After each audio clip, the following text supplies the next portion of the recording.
boy.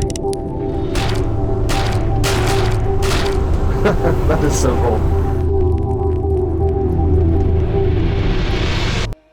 What you just saw was my first experience in the Void, the world's first virtual reality theme park. Now, the Void is not operational yet. There's still a long way to go in terms of both hardware and software, but what we saw was extremely promising, so we headed out to Utah to get an exclusive behind-the-scenes look at how this is all possible.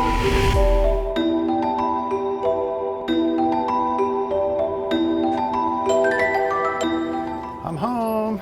Void is the vision of infinite dimensions. It's our version of the holodeck. You walk in and you're immersed in reality. These other guys with their headsets, they've done some amazing things. But in the end, you reach out, well, you know, what are you going to feel? Well, at the Void, you're going to feel what you see.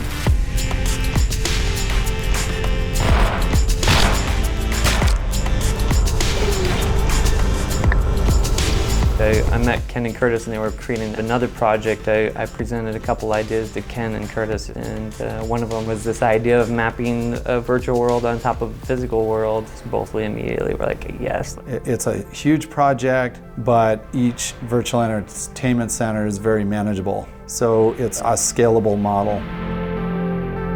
Stepping into the Void, your experience is going to be not dissimilar to going to a movie. You'll have a ticket, showtime, you go in, but instead of taking a seat, you're putting on gear. And in that room we've got computer backpacks that contain everything we need to create the Void experience, and that allows us to be untethered in the environment. Those backtops run, of course, to a headset, and when you put down your headset, we open up a portal. That's what leads you into our virtual stage.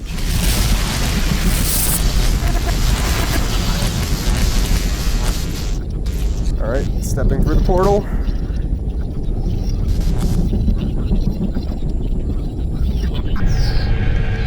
It feels so crazy to do that. Step through the portal and suddenly be outside. And as you go through, you'll find different things to interact with, and all while uncovering a story, or even just a cathartic kind of walk through this peaceful environment. Oh man. Going to Mexico. See you later. Oh man. Hearing some old music. Here's some macaw. So one of the first things I was told to do in the Aztec experience was to go sit down on a bench and await further instructions. But I'm surprised that when they told me to go sit down on the stone bench that I reached out for it and actually felt a stone bench before I sat down. All the physical environments actually matched the virtual environment seamlessly. And once you get through the experience, then you're called back through the portal into the room where you started. You might want to hurry. It's becoming unstable. The whole place is coming down. I'm pulling you out. No! My gold! Welcome back. Awesome. Those virtual stages are made up of dense foam walls. There's 4D effects because they're also interactive effects.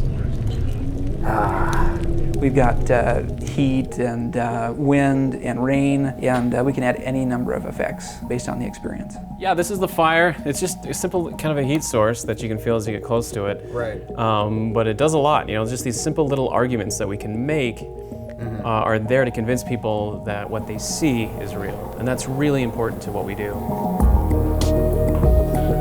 As our effects go, this is probably the more complicated of them that we're doing right now. You walk in, you see a podium, basically over here. You put your hand on the podium and you start moving up. But as you move up, this podium moves down. Meanwhile, what we're standing on is a transducer pad, which is say there's transducers underneath it and allowing it to vibrate. And that gives you that feeling, that vibration that you would expect when being on a lift that's moving you up. Whoa. And from what I had heard from other people, like some people get really afraid. Yeah, we've had people call down to us. You guys up here with me, you know. We really want to sell the idea that it's like you're stepping into another world. And our goal from our virtual entertainment centers is to have content be introduced every quarter of every year. It's much like movie theaters rotate new films through. As a result of kind of supporting that business, we've created a division called Void Games. Its primary focus is to supply our own original content for the Void and then to be integrators of content from third-party developers. I'm just playing with the torch. This is what it looks like. It adds a lot, and the tricky bit is just getting it optimized far enough. Yeah. And as the void spreads out and we develop a network of virtual entertainment centers around the world, it becomes a kind of a new platform. So that other companies, game companies, film companies can produce their content much like a movie theater. Yeah, and we'll make it very easy for them to be able to connect with our 4DFX and networking.